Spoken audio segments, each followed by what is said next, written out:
Shalom, selamat hari Minggu dan selamat beribadah bagi seluruh warga jemaat dan selamat datang Bapak Ibu Saudara-saudari yang pertama kali datang beribadah di Gereja Jemaat Rantepao. Tuhan Yesus memberkati.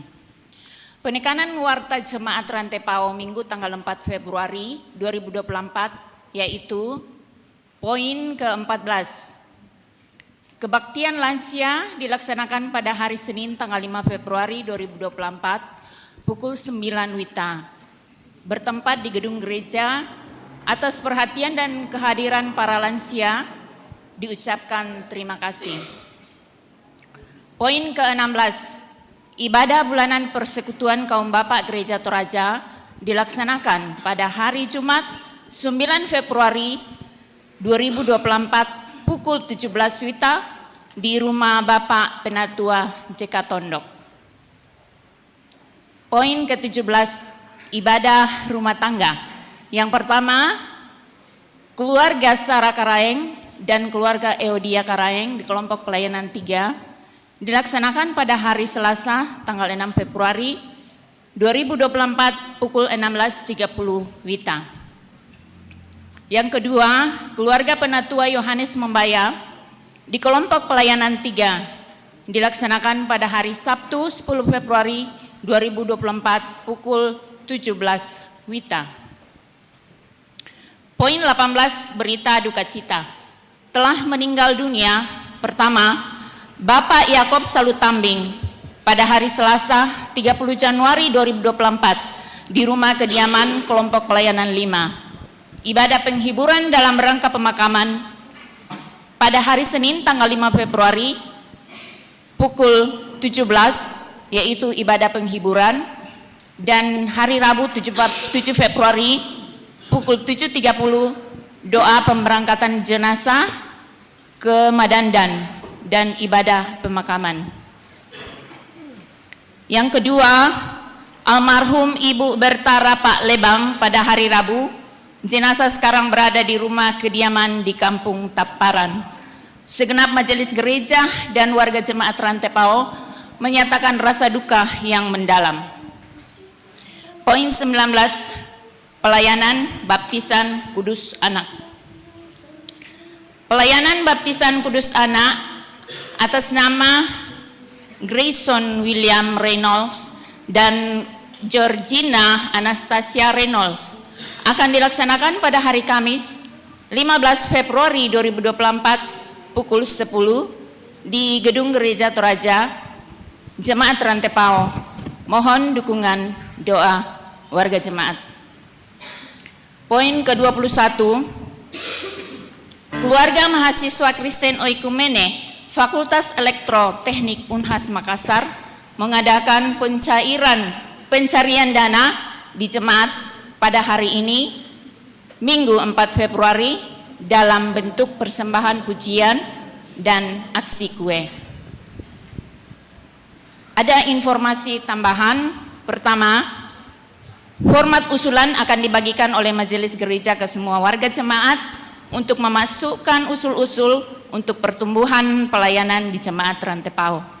Yang kedua, disampaikan kepada warga jemaat bahwa pemilihan umum akan dilaksanakan pada hari Rabu 14 Februari 2024. Sebagai warga negara yang baik, diharapkan hadir di TPS memberikan suara sesuai dengan hati nurani.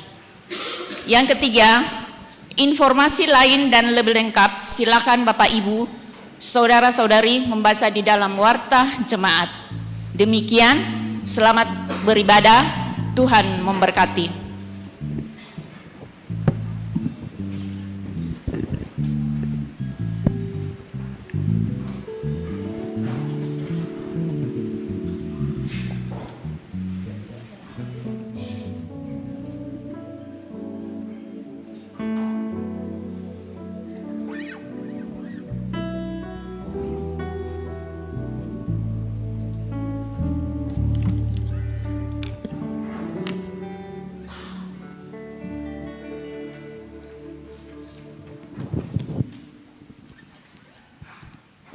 Shalom. Shalom. Ya, Apa kabar Bapak Ibu? Ya, puji Tuhan, semua diberkati Tuhan. Sungguh berkat yang luar biasa kita alami pada malam hari ini, kita boleh berjumpa, berkumpul di tempat ini. Mari Bapak Ibu katakan kepada sebelah kiri kanan sambil bersalaman, Tuhanku luar biasa. Mari. Ya, mungkin tadi ada yang belum sempat bersalaman pada malam hari ini pada saat masuk gereja. Dan dengan kerendahan hati kita, mari kita meninggalkan segala kesibukan kita. Biarkan Roh Kudus yang bekerja dalam hati kita. Jemaat yang dikasihi Tuhan, syukur kepada Allah yang setia memelihara hidup kita, mengaminkan kasih karunia Allah di dalam Yesus Kristus, di mana kita menikmati pemulihan daripadanya. Marilah kita mengarahkan hati kepadanya dalam sukacita, memuliakan namanya yang kudus dalam tuntunan tema Injil yang memulihkan. Mari kita bangkit berdiri. Dengan penuh sukacita kita mengangkat pujian, ku masuki gerbangnya dengan hati bersyukur.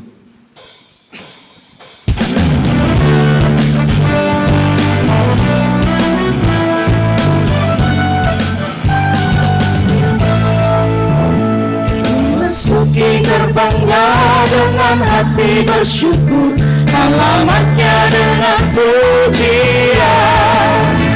Kataku hari ini harinya Tuhan, ku bersuka sebab Dia girangkanku.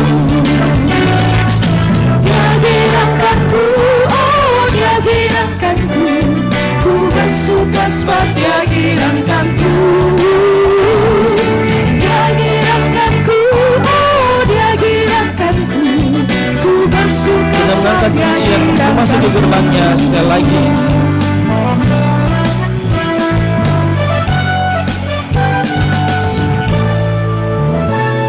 Masuki gerbangnya dengan hati bersyukur, halamannya dengan pujian. Kataku hari ini harinya Tuhan, ku bersuka sebab Dia girangkanku. Dia girangkanku, oh Dia girangkanku, ku bersuka sebab Dia girangkanku. Dia girangkanku, oh Dia girangkanku, ku bersuka sebab Dia girangkanku. Pertolongan kita adalah dalam nama Tuhan yang menjadikan langit dan bumi.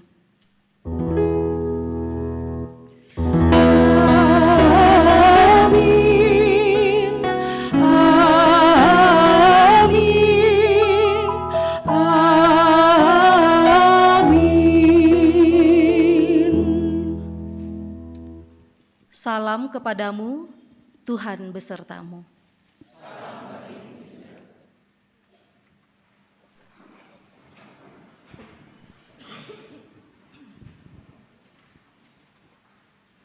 Saudara-saudara dalam kerendahan hati, marilah mengaku dosa di hadapan Tuhan seperti Nabi Daniel. Lalu aku mengarahkan mukaku kepada Tuhan Allah untuk berdoa dan bermohon, sambil berpuasa dan mengenakan kain kabung serta abu. Maka aku memohon kepada Tuhan Allahku dan mengaku dosaku demikian. Ah Tuhan, Allah yang maha besar dan dahsyat, yang memegang perjanjian dan kasih setia terhadap mereka yang mengasihi Engkau, serta berpegang pada perintah-Mu. Kami telah berbuat dosa dan salah. Kami telah berlaku fasik dan telah memberontak. Kami telah menyimpang dari perintah dan peraturan-Mu.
kepada kamu sekalian yang tunduk dalam penyesalan, berita anugerah dari Allah dinyatakan kembali. Aku akan mencurahkan kepadamu air jernih yang akan mentahirkan kamu dari segala kenajisanmu dan dari semua berhala-berhalamu. Aku akan mentahirkan kamu.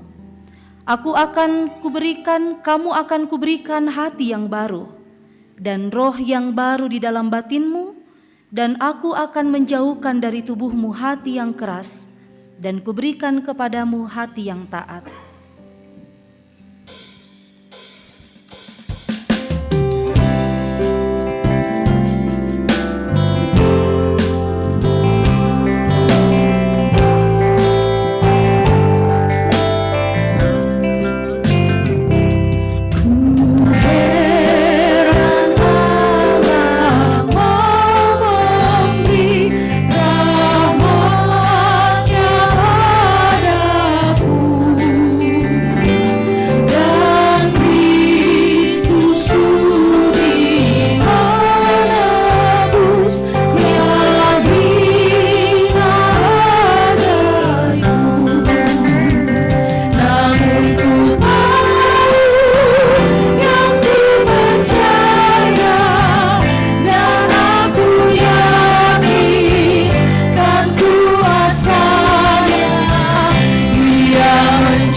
Dengarkanlah petunjuk hidup baru, arahkanlah matamu ke langit dan lihatlah. Siapa yang menciptakan semua bintang itu dan menyuruh segenap tentara mereka keluar, sambil memanggil nama mereka sekaliannya, satu pun tiada yang tak hadir, oleh sebab Ia Maha Kuasa dan Maha Kuat. Mari bersama-sama kita membaca Mazmur secara berbalasan dari Mazmur 147 ayat pertama hingga ayat yang ke-11. Mazmur 147 ayat yang pertama hingga ayat yang ke-11. Kekuasaan dan kemurahan Tuhan, haleluya. Sungguh bermazmur bagi Allah kita itu baik.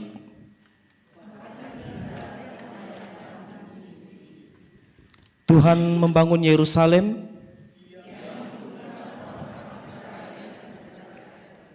Ia menjemukan orang-orang yang patah hati. Ia menentukan jumlah bintang-bintang.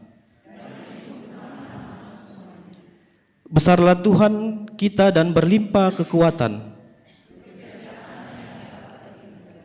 Tuhan menegakkan kembali orang-orang yang tertindas, tetapi merendahkan orang-orang fasik sampai ke bumi. Bernyanyilah bagi Tuhan dengan nyanyian syukur.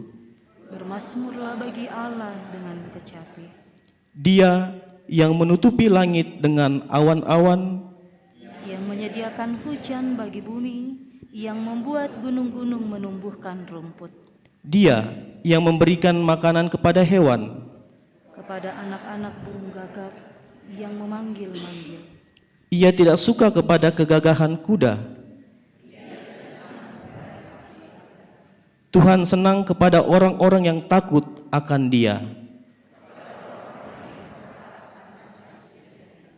Amin, firman Tuhan.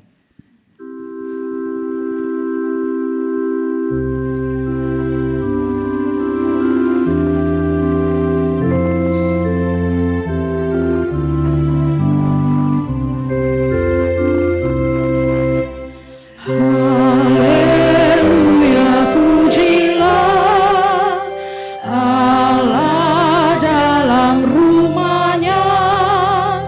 Puji kemuliaan-Hu, dibentangkan yang teguh. Puji Allah Khalik dunia, Maha kuasa dan benar, perbuatannya besar. Puji Dia, haleluya.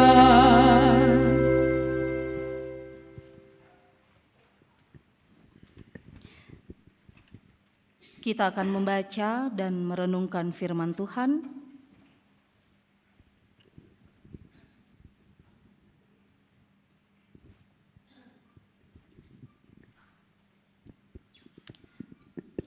Mari kita berdoa. Terima kasih Tuhan, Allah di dalam Yesus Kristus, yang memelihara, menuntun, menjaga, dan menyatakan berkat bagi kami. Terima kasih untuk anugerah keselamatan yang Engkau berikan bagi kami. Keselamatan itu memulihkan kami dari dosa, memberikan kami pengharapan dalam hidup, dan kami bersemangat untuk menata dan menjalani kehidupan kami. Di tengah-tengah persekutuan ini Tuhan, kami yang lemah dan terbatas akan membaca dan merenungkan firman Tuhan. Roh Kudus-Mu yang akan memberikan kami hikmat dan kebijaksanaan, sehingga kami yang kecil dan terbatas ini dimampukan untuk mengerti kata Tuhan bagi kami. Dan kami yang lemah juga dimampukan, ditambahkan kekuatan dalam jiwa kami, supaya kami tetap kuat dan berbuah di dalam Kristus. Berfirmanlah kepada kami, di dalam nama Tuhan Yesus Kristus, kami telah siap untuk membaca dan merenungkan firman Tuhan ini. Amin.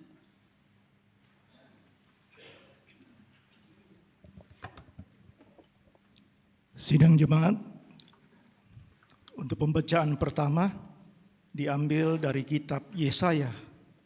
Yesaya pasal 40 ayat 21 sampai 31.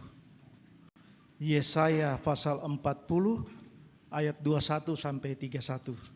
Firman Tuhan demikian. Tidakkah kamu tahu? Tidakkah kamu dengar? Tidakkah diberitahukan kepadamu dari mulanya? Tidakkah kamu mengerti dari sejak dasar bumi diletakkan? Dia yang bertakhta di atas bulatan bumi, yang penduduknya seperti belalang. Dia yang membentangkan langit seperti kain dan memasangnya seperti kemah kediaman. Dia yang membuat pembesar-pembesar menjadi tidak ada, dan yang menjadikan hakim-hakim dunia sia-sia saja. Baru saja mereka ditanam, baru saja mereka ditaburkan, baru saja cangkok mereka berakar di dalam tanah, sudah juga Ia meniup kepada mereka, sehingga mereka kering dan diterbangkan oleh badai seperti jerami. Dengan siapakah hendak kamu samakan aku? Seakan-akan aku seperti Dia, firman yang Maha Kudus. Arahkanlah matamu ke langit dan lihatlah siapa yang menciptakan semua bintang itu dan menyuruh segenap tentara mereka keluar sambil memanggil nama mereka sekaliannya. Satu pun tiada yang tak hadir, oleh sebab Ia Maha Kuasa dan Maha Kuat. Mengapakah engkau berkata demikian, hai Yakub, dan berkata begini, hai Israel? Hidupku tersembunyi dari Tuhan, dan hakku tidak diperhatikan Allahku. Tidakkah kau tahu dan tidakkah kau dengar? Tuhan ialah Allah kekal, yang menciptakan bumi dari ujung ke ujung. Ia tidak menjadi lelah dan tidak menjadi lesu, tidak terduga pengertiannya. Dia memberi kekuatan kepada yang lelah dan menambah semangat kepada yang tiada berdaya. Orang-orang muda menjadi lelah dan lesu, dan teruna-teruna jatuh tersandung. Tetapi orang-orang yang menanti-nantikan Tuhan mendapat kekuatan baru. Mereka seumpama raja wali yang naik terbang dengan kekuatan sayapnya. Mereka berlari dan tidak menjadi lesu. Mereka berjalan dan tidak menjadi lelah. Demikian firman Tuhan.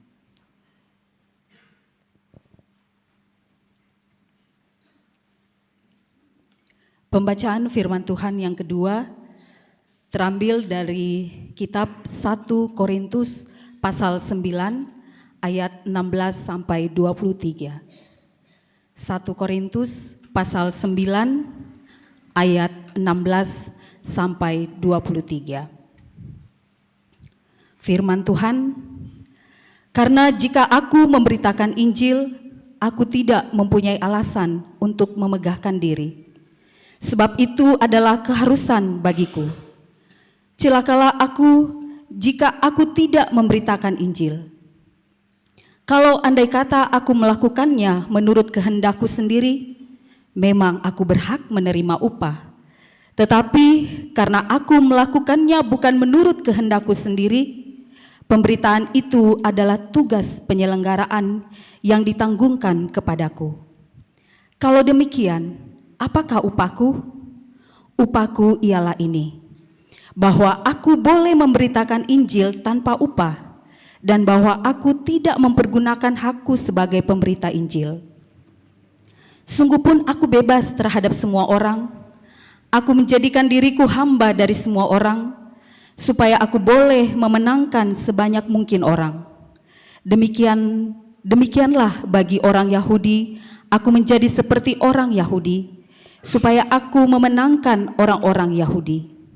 Bagi orang-orang yang hidup di bawah hukum Taurat, aku menjadi seperti orang yang hidup di bawah hukum Taurat. Sekalipun aku sendiri tidak hidup di bawah hukum Taurat, supaya aku dapat memenangkan mereka yang hidup di bawah hukum Taurat. Bagi orang-orang yang tidak hidup di bawah hukum Taurat, aku menjadi seperti orang yang tidak hidup di bawah hukum Taurat. Sekalipun aku tidak hidup di luar hukum Allah, karena aku hidup di bawah hukum Kristus, supaya aku dapat memenangkan mereka yang tidak hidup di bawah hukum Taurat. Bagi orang-orang yang lemah, aku menjadi seperti orang yang lemah, supaya aku dapat menyelamatkan mereka yang lemah. Bagi semua orang, aku telah menjadi segala-galanya, supaya aku sedapat mungkin memenangkan beberapa orang dari antara mereka. Segala sesuatu ini aku lakukan karena Injil, supaya aku mendapat bagian dalamnya. Amin. Firman Tuhan. Haleluya.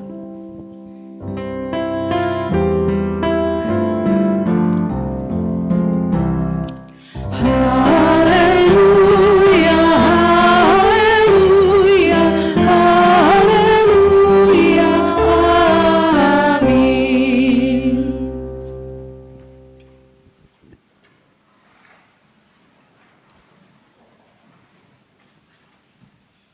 Injil Markus pasal 1 ayat 29 sampai ayatnya yang ke-39.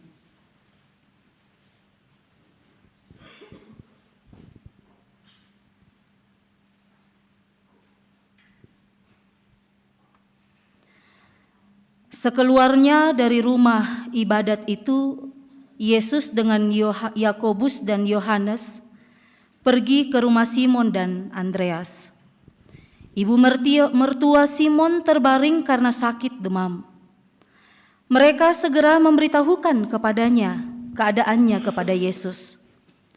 Ia pergi ke tempat perempuan itu, dan sambil memegang tangannya, ia membangunkan dia, lalu lenyaplah demamnya.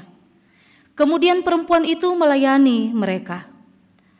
Menjelang malam, sesudah matahari terbenam, dibawalah kepada Yesus semua orang yang menderita sakit dan yang kerasukan setan. Maka berkerumunlah seluruh penduduk kota itu di depan pintu. Ia menyembuhkan banyak orang yang menderita bermacam-macam penyakit dan mengusir banyak setan. Ia tidak memperbolehkan setan-setan itu berbicara, sebab mereka mengenal Dia. Pagi-pagi benar, waktu hari masih gelap, ia bangun dan pergi keluar. Ia pergi ke tempat yang sunyi dan berdoa di sana. Tetapi Simon dan kawan-kawannya menyusul dia.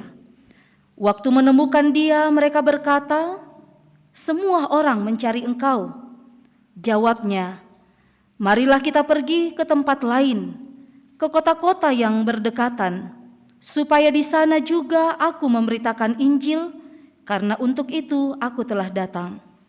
Lalu pergilah ia ke seluruh Galilea dan memberitakan Injil dalam rumah-rumah ibadat mereka dan mengusir setan-setan. Amin.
Shalom Bapak Ibu Saudara-saudara yang dikasihi Tuhan.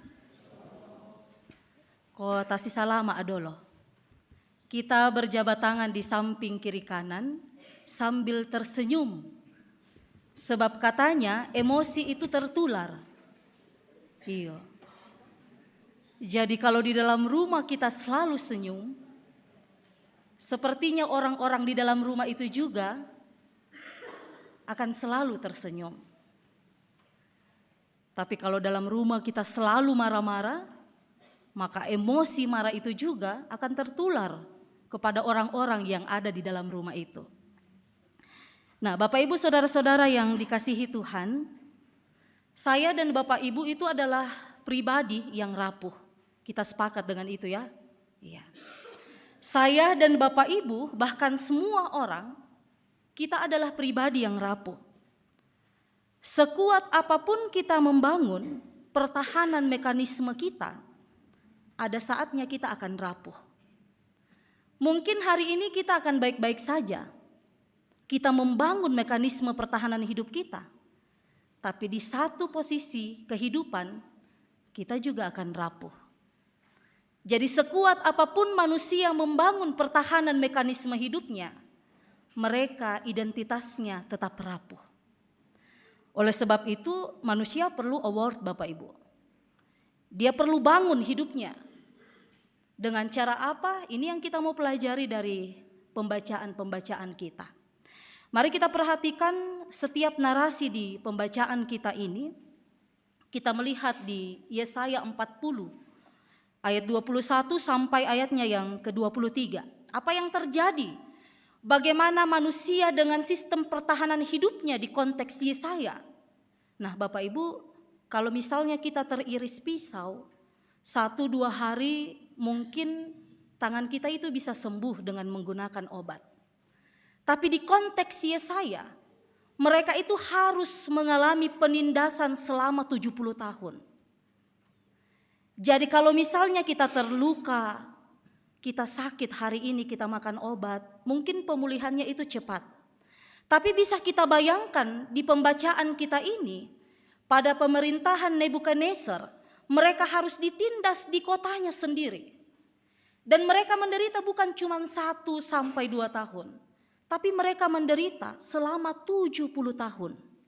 Kira-kira yang berumur 70 tahun itu sudah 4 regenerasi ya. Ayah, ibu, anak, dan mungkin cucu.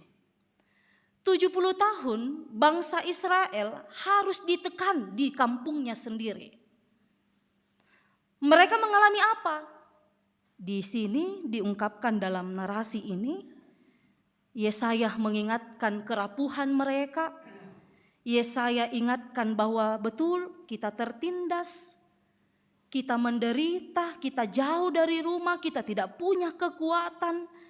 Dan Yesaya katakan bahwa ketertindasan yang kita alami ini dalam jangka waktu yang lama ini sudah mengakibatkan mereka mengalami krisis mental.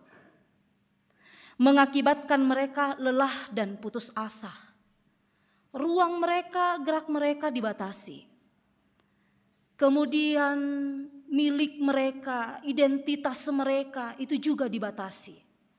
Dan kalau kita hidup dalam keadaan seperti itu, dalam tekanan yang berat, ada tekanan itu merujuk kepada keadaan depresi. Dan yang mereka alami, mereka mengalami krisis mental Bapak Ibu. Sehingga Yesaya mau katakan, dia mau ingatkan umatnya di ayat 24. Lihatlah ke langit yang menciptakan bulan bintang semesta alam. Ketika engkau menderita lelah dan putus asa, lihatlah ke langit. Bahwa kalau Allah mampu menciptakan segala sesuatunya semesta alam ini, Dia mampu kendalikan maka hidupmu dengan segala kelelahan dan putus asanya, Tuhan juga mampu kendalikan. Itu dalam narasi Yesaya. Lalu singkatnya Bapak Ibu, kita melihat realitas kita. Umat merasa depresi ketika mereka berada dalam pembuangan di konteks Yesaya. Mereka tidak punya hak, mereka tertindas, terhakimi, dijajah. Depresi karena apa? Kebutuhan sosial mereka terbatas. Hak mereka terbatas. Mereka depresi, ada kekosongan di dalam jiwa mereka. Mereka terisolasi, rasa sedih, cemas, kesulitan. Sehingga loneliness itu, kesepian itu mereka alami. Nah, saya baca-baca ini, ternyata penyakit yang paling merusak adalah kesepian. Jadi kesepian, efek dari kesepian itu adalah kita kehilangan mimpi Bapak Ibu. Itu dialami umatnya di pembuangan. Ketika mereka mengalami loneliness, kesepian itu, mereka stuck. Mereka tidak punya semangat untuk menata hidup. Mereka kehilangan mimpi, mereka kehilangan vitalitasnya. Mereka kehilangan hasrat, kondisinya stagnasi, berhenti dengan Tuhan. Konsep dirinya pun juga miskin. Sehingga kalau kita baca narasi Yesaya, di situ kadang mereka katakan selalu bahasa-bahasa yang menyeratkan bahwa kami ini berdosa, kami ini lemah. Seolah-olah bahwa memang dengan tekanan yang berat membuat konsep dirinya itu menjadi melemah. Itu efek dari kesepian. Jadi ya tuh kamu PPGT, hati-hati dengan kesepian. Ya. Salah satu penyakit yang ternyata merusak hidup kita adalah kalau kita sepi. Kalau kesepian itu sudah melanda hidup kita, stagnasi itu kadang muncul. Relasi kita dengan Tuhan berhenti. Kalau relasi dengan Tuhan berhenti, maka otomatis relasi dengan manusia itu juga pasti akan jauh. Nah, lalu Bapak Ibu bagaimana dengan kita? Krisis apa yang kita alami sekarang ini? Kalau kita melihat Nabi Yesaya hadir untuk menyampaikan bahwa Allah, lihatlah ke langit. Allah yang menciptakan alam semesta itu mampu Dia kendalikan. Dan itu menjadi berita penghiburan bagi umatnya di Yesaya ini. Bahwa Injil itu memulihkan. Lalu bagaimana dengan realitas saya dan Bapak Ibu? Nah, ada apa dengan kaula muda pada saat ini? Ini kan banyak PPGT toh. Ada apa dengan kaula muda pada era ini? Pembentukan role identitas. Pemuda memerankan peran bingung sekarang. Sepakat dengan itu? Kita banyak bingung. Kita bingung dengan diri kita. Kita bingung dengan hal yang semua kita alami. Lalu krisis yang kita alami sekarang juga depresi. Banyak dari kita depresi. Krisis yang kita alami sekarang, kita lelah dengan hidup manusia yang serba sibuk ini. Krisis yang kita alami, kita putus asa. Yang kita harapkan, yang kita impikan, lalu yang terjadi dalam hidup kita itu tidak kita dapatkan, kita mudah putus asa. Kalau orang lelah, kalau orang putus asa, Yesaya lihat bahwa kalau orang sudah putus asa, dia sulit membangun relasinya dengan Tuhan. Sehingga kalau kita putus asa, kalau kita lelah, kalau kita jatuh, kalau kita selalu berada pada rasa bersalah, maka kita bisa saja mengalami yang namanya depresi. Lalu yang kedua, krisis yang dialami umatnya, termasuk dalam narasi 1 Korintus tadi, keadaan Paulus, dia mengalami krisis jasmani, kebutuhan dirinya ya. Dalam pembuangan kebutuhan jasmani itu tentu sangat kurang mereka alami tentang apa yang mereka mau makan, apa yang mereka mau minum, apa yang mereka mau pakai dan apa yang mereka mau gunakan. Dan apa yang dilakukan Yesus kepada manusia Bapak Ibu di tengah-tengah krisis individunya, krisis sosialnya, krisis kebutuhan jasmaninya, di tengah-tengah kelelahan dan keputusasaannya yang berujung kepada depresi, Injil hadir di situ. Firman Tuhan hadir di situ untuk memulihkan. Nah, Mazmur narasikan itu. Dia katakan sangat penting kita percaya kepada Allah. Sebab dengan percaya Tuhan menambahkan kekuatan di dalam jiwamu. Ketika engkau lelah, ketika engkau putus asa, sangat penting pemazmur katakan kita percaya kepada Tuhan. Sebab dengan percaya kepada Tuhan yang menciptakan alam semesta, kita yang lemah akan dikuatkan. Lalu Paulus di 1 Korintus 9 ayat 6 sampai 23. Dia memaknai keterbatasannya Bapak Ibu. Karena apa? Kenapa dia memaknai pergumulannya? Dia kasih makna baru. Karena kita lihat identitasnya Paulus. Dia punya resiliensi yang sangat baik. Apa itu resiliensi? Daya gerak, daya lenting untuk memaknai hidupnya. Nah, dia punya kemampuan bangkit dari keterpurukan. Ini Paulus. Karena apa? Kenapa dia punya resiliensinya itu sangat kuat?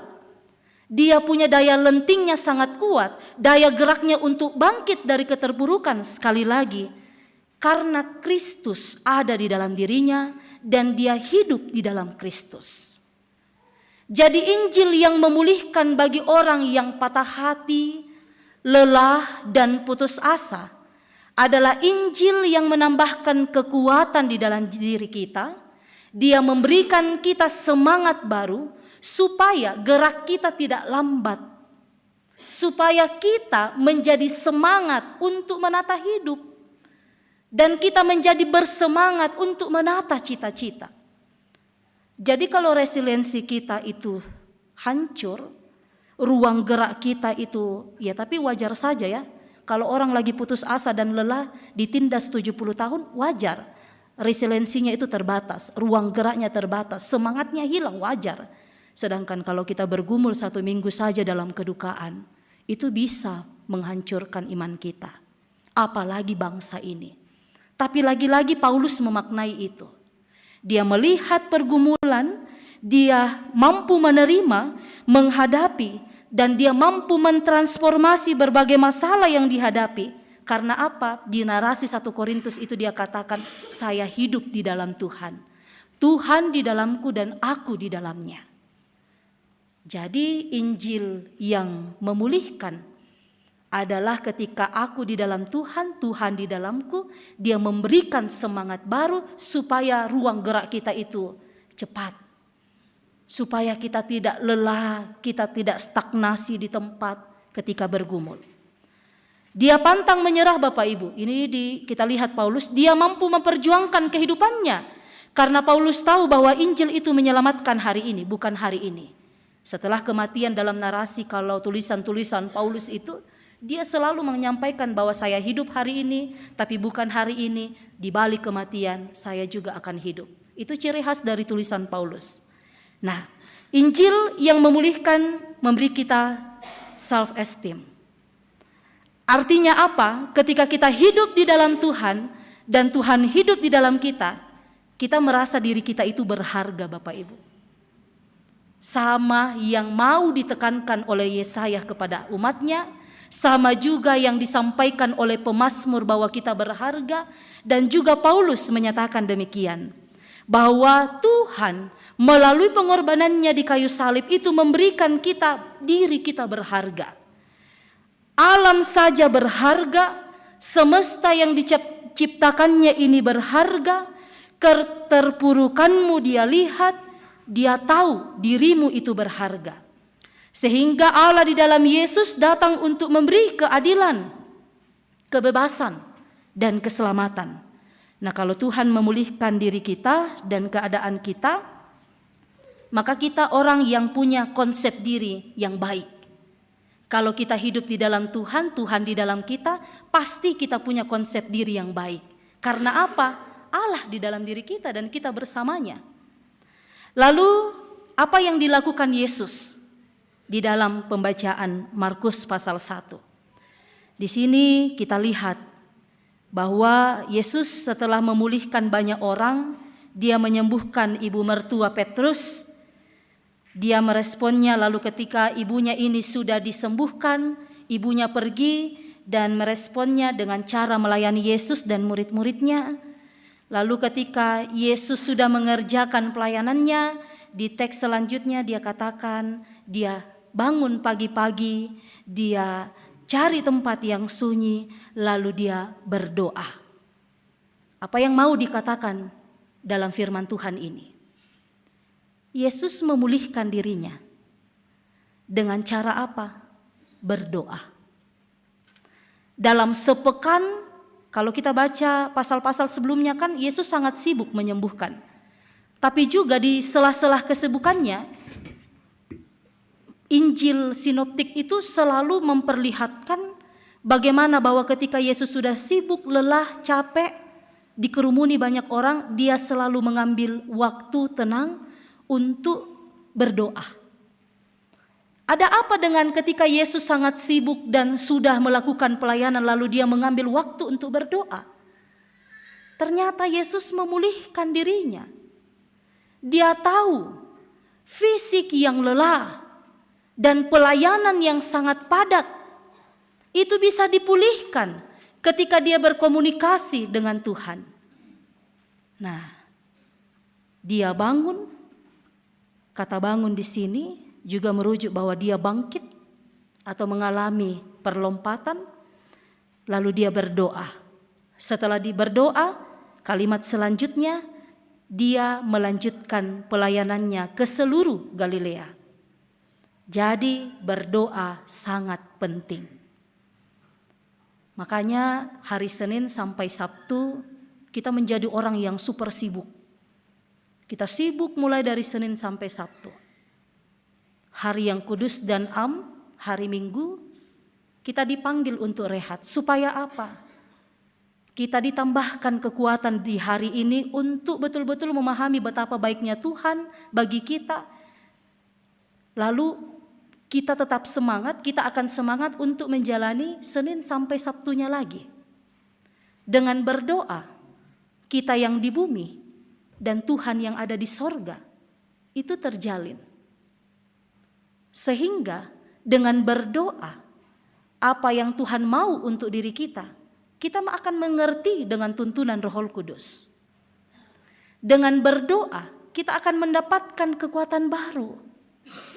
Jadi kalau orang letih, lesu, lemah, tidak apa-apa memang minum ballo, toh? Karena biasa PPGT itu, bo oyo luna teh dan raka ballo. Iya. Tapi ingat, kita menambahkan kekuatan dalam diri kita ketika kita berdoa, dan Yesus menunjukkan itu. Dan kita, ketika kita berdoa tentunya kepada Tuhan, kita akan pulih.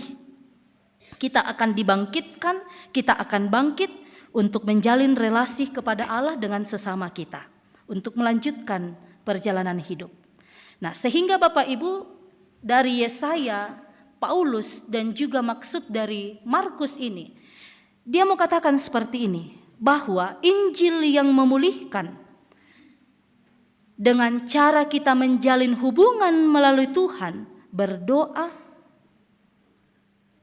Kalau ada yang suka bermeditasi silahkan, ada yang suka kontemplasi silahkan, ada yang suka solitot, jalan-jalan pagi sambil merenungkan baiknya Tuhan bagi diri kita. Dan praktek spiritual ini, itu akan membuat kita optimis untuk menjalani hidup. Semakin orang berdoa, semakin orang kuat relasinya dengan Tuhan, kita akan menjadi optimis. Ini kan yang disiratkan di Yesaya. Setelah Nebukadnezar, Tuhan pakai pemerintahan Persia untuk membebaskan mereka. Sehingga mereka bersorak-sorak. Karena apa? Mereka optimis karena hubungannya dengan Tuhan kembali sehat. Tapi mereka menjadi pesimis ketika hubungannya dengan Tuhan hancur. Makanya relasi itu sangat penting. Ketika kita dengan Tuhan itu relasi kita baik, maka diri kita ini akan optimis untuk menjalani hidup, bukan menjadi orang yang pesimis. Lalu dengan optimis hidup kita akan mampu melihat hidup ini secara realistis. Kalau orang pesimis, dia lihat hidupnya tidak realistis. Tapi kalau orang optimis, dia akan melihat hidupnya dengan realistis. Bagaimana melihat hidup dengan realistis? Oke, pergumulan tidak akan hilang, masalah tidak akan hilang, saya akan tetap bermasalah, masalah ada di sekitarku.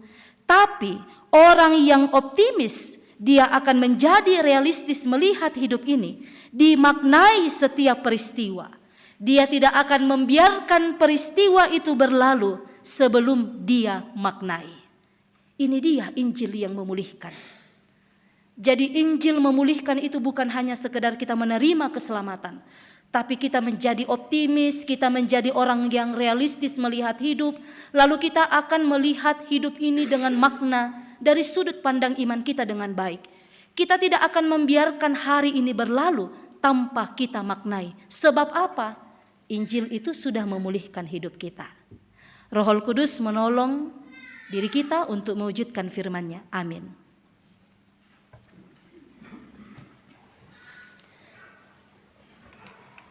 Mari kita bersaat teduh.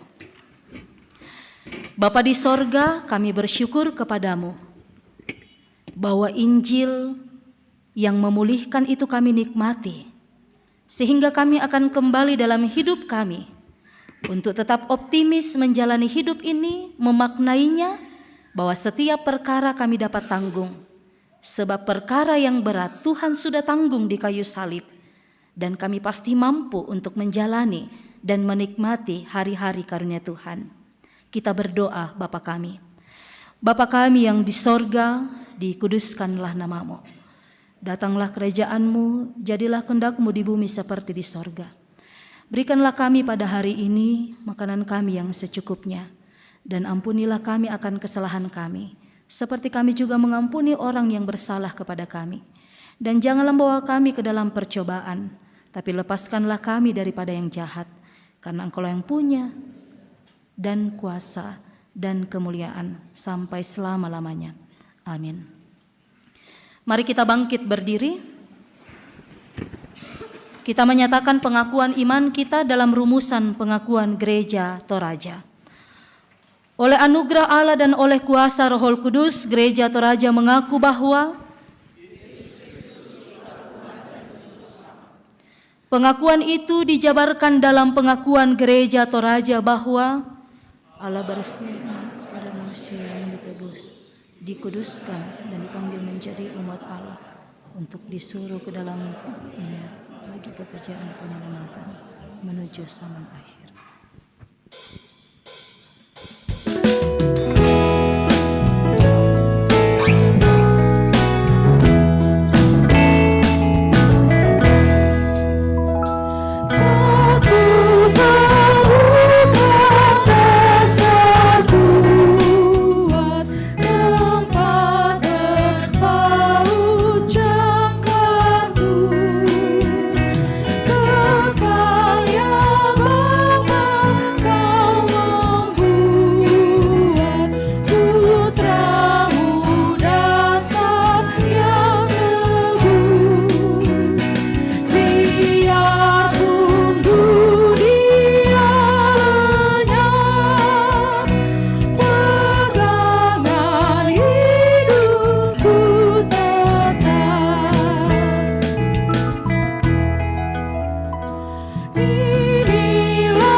Bapak, Ibu, saudara-saudara yang terkasih dalam Tuhan, kita akan membawa tanda ungkapan syukur kita melalui persembahan.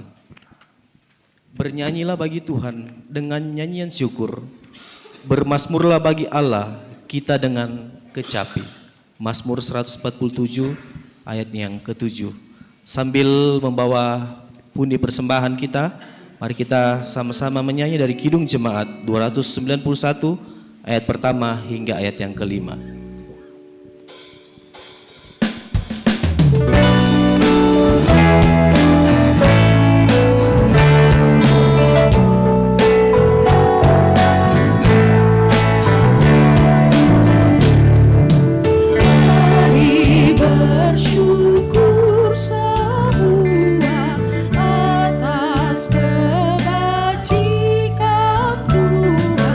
Kasih berjanji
Jemaat Tuhan, ada lelang natura dari salah satu anggota Jemaat Karambe untuk mendukung pembangunan gedung pelayanan Jemaat Rantepao. Silakan Bapak Ibu, taruh harga. Ini apukat ya. Silakan. Halo, sidang jemaat. 100. Satu kali. 2 kali. Tinggal 1 kali lagi. 3 kali. Oh ya, Ibu di sebelah. Makasih Bu, tidak akan berkekurangan, Tuhan menambah berkat Ibu. Makasih.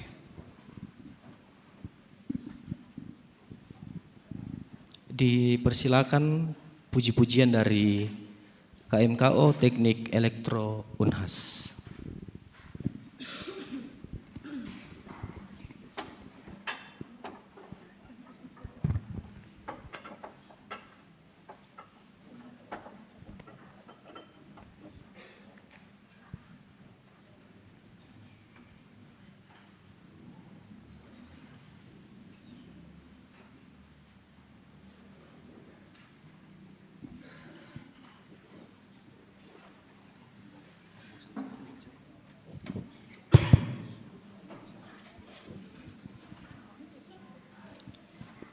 Shalom dan selamat malam bagi Bapak Ibu Saudara sekalian.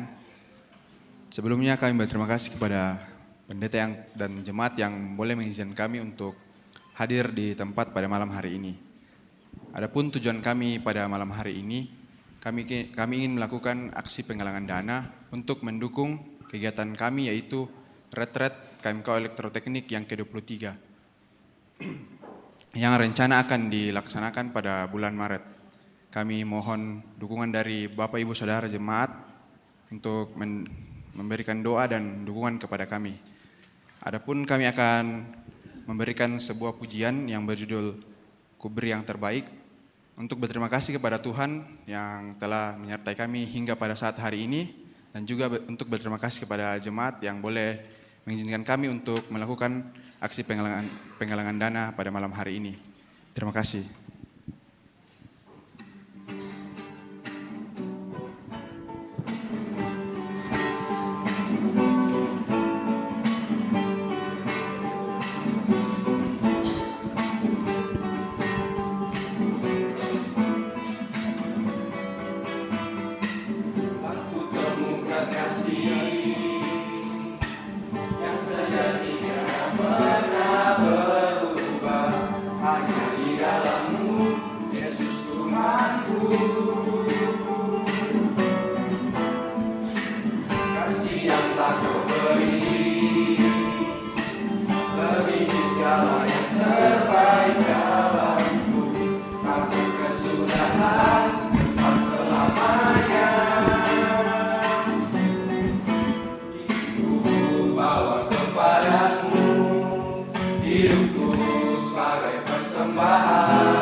Terima kasih.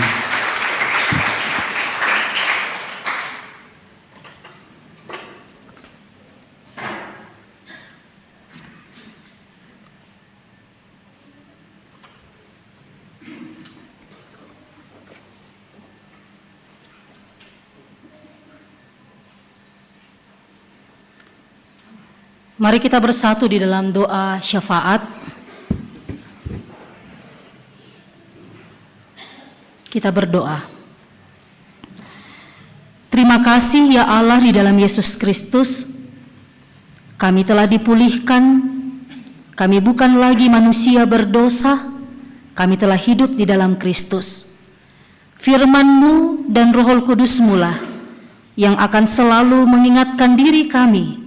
Kami juga akan selalu mengingatkan diri kami untuk hidup dan berjalan di dalam terang kasih Tuhan, sehingga kehidupan kami ini boleh menyatakan apa yang baik dan benar di mata Tuhan. Kami berdoa bersama dengan jemaat kami di tempat ini. Kami berdoa bagi mereka yang sakit dan berada dalam proses pemulihan, baik itu yang di rumah sakit dan di rumah. Ibu kekasih, Ibu Dr. Juniati Bandaso, dan kemudian anak Dede Novit Semolinggi, Ibu Maria Sareang, Mama Rika, Opa Saron, Ibu Penatua Danita Tandi, Oma Gempi, mertua dari Bapak Sampaseru di Makassar, Ibu Sarah Sarungu, anak Teti yang sakit di rumah, Selin sakit di rumah, dan Ibu Magdalena Dalima yang sakit di rumah. Kami percaya ketika kami berdoa dan meminta pertolongan Tuhan, maka Tuhan pakai banyak cara, perawatan medis, makanan, minuman, obat-obatan, bahkan istirahat di rumah, itu semua menjadi saluran kesembuhan yang Tuhan berkenan bagi anggota jemaat kami. Kami berdoa bagi jemaat yang tidak kuat lagi beraktivitas karena berbagai hal. Tambahkanlah kekuatan dalam jiwa mereka untuk melihat hidup ini dengan baik, baik itu ketika mereka masih muda ataupun ketika lansia, baik itu ketika sehat dan tidak sehat lagi. Tuhan tetap ada untuk menyertai dan juga menyatakan pengasihan-Mu bagi mereka. Kami berdoa bagi anggota lansia, anak yatim piatu, janda dan duda, serta anggota jemaat yang berkebutuhan khusus. Kami percaya Tuhan, dalam setiap keterbatasan mereka, Tuhan akan menyertai dan juga menuntun memelihara. Tuhan pakai banyak cara. Tuhan pakai perpanjangan tangan Tuhan bagi gereja, bagi orang-orang yang ada di sekitar, untuk menjadi saluran berkat bagi mereka. Kami berdoa bagi anggota jemaat yang berulang tahun hari ini dan sepanjang seminggu ke depan, bertambah umur, semakin bijaksana mereka untuk memaknai hidup ini. Karuniakan kesehatan, kekuatan, umur yang panjang, hikmat dan kebijaksanaan. Kami berdoa untuk pelayanan baptisan kudus anak kekasih kami Grayson William Reynolds dan Georgina Anastasia Reynolds pada hari Kamis 15 Februari 2004 jam 10 pagi di Gedung Gereja Toraja Jemaat Rantepao. Tuhan persiapkan kedua orang tua dengan membawa anak mereka untuk pelayanan baptisan kudus ini.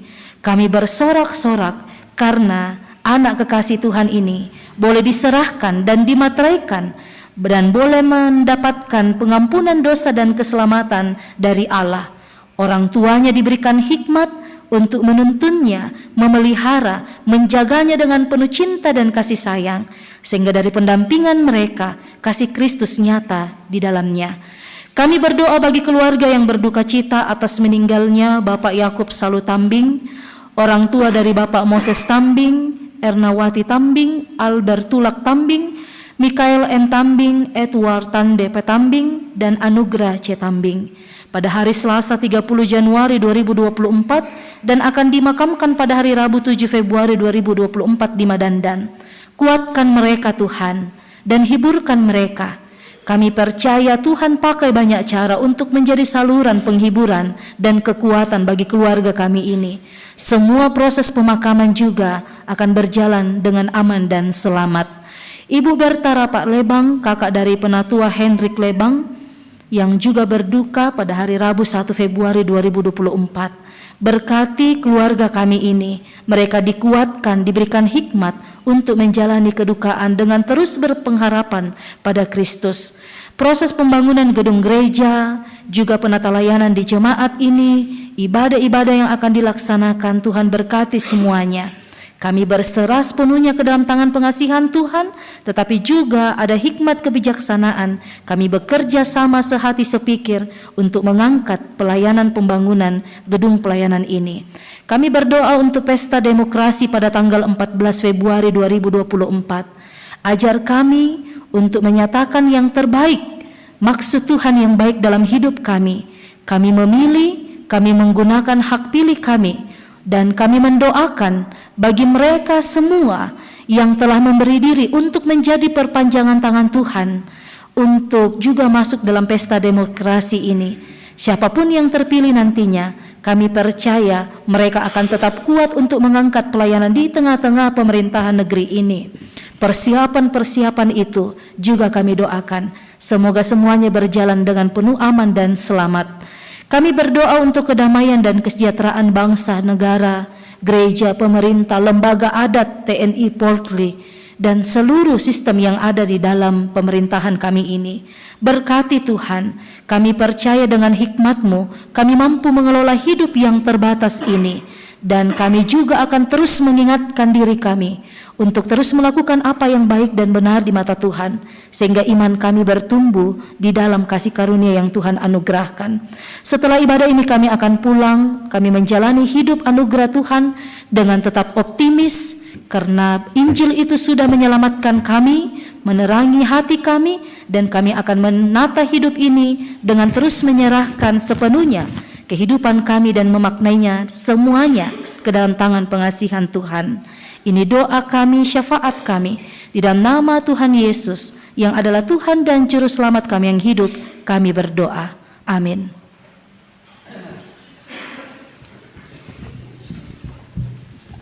Bapak Ibu, mari kita bangkit berdiri. Bapak Ibu yang terkasih dalam Tuhan, mari kita pulang menghayati pengorbanan Kristus untuk kita semua. Mari kita mengatakan Injil telah memulihkan hidup kita, dan dengan penuh keyakinan kita mengangkat pujian karya terbesar.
Bapak Ibu, jemaat Tuhan, pergilah, beritakanlah firman Tuhan yang kamu dengar, kiranya Injil menjadi sumber pemulihan bagi kamu. Terimalah berkat dari Tuhan. Tuhan memberkati engkau dan melindungi engkau. Tuhan menyinari engkau dengan wajah-Nya dan memberi engkau kasih karunia.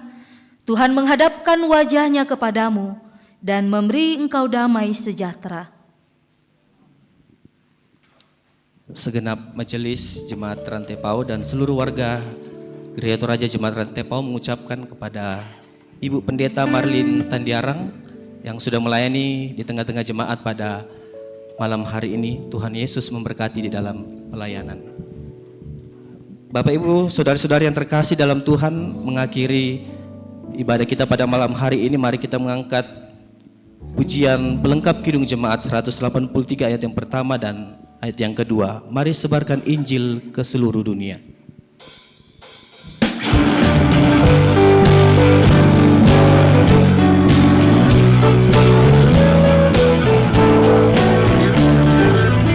Mari sebarkan Injil ke seluruh dunia.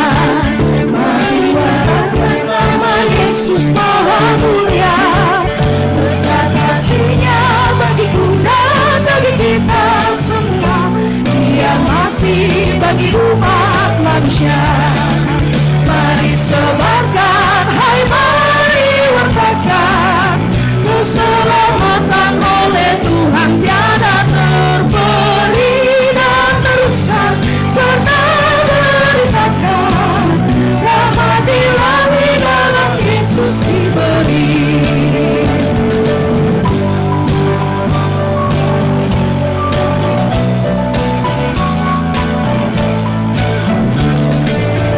Bukalah hatimu, mari terima Dia. Buanglah congkakmu dan tetaplah percaya. Dekatlah Yesus Tuhanmu agar hidupmu berseri. Segala puji bagi Tuhan diberi.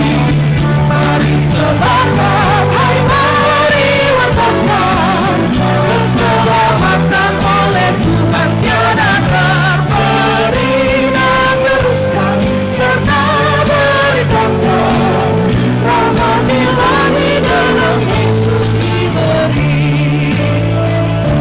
Mari mengucap syukur kepada Tuhan.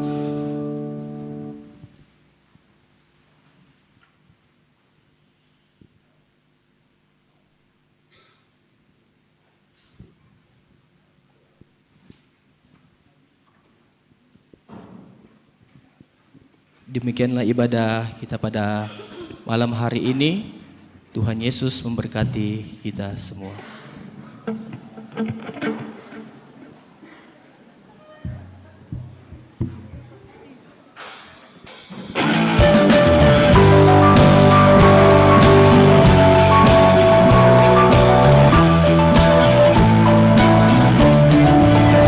Mari sebarkan Injil ke seluruh dunia.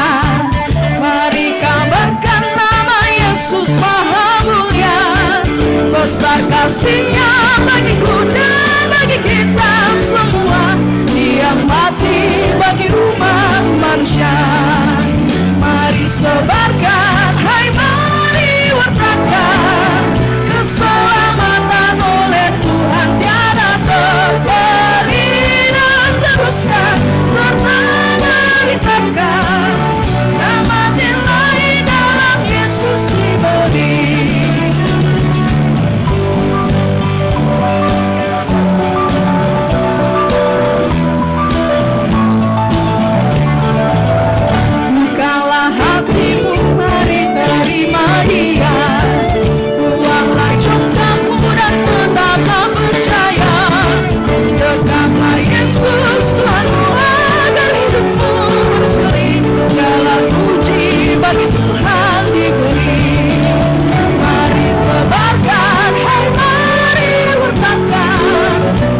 Tuhan.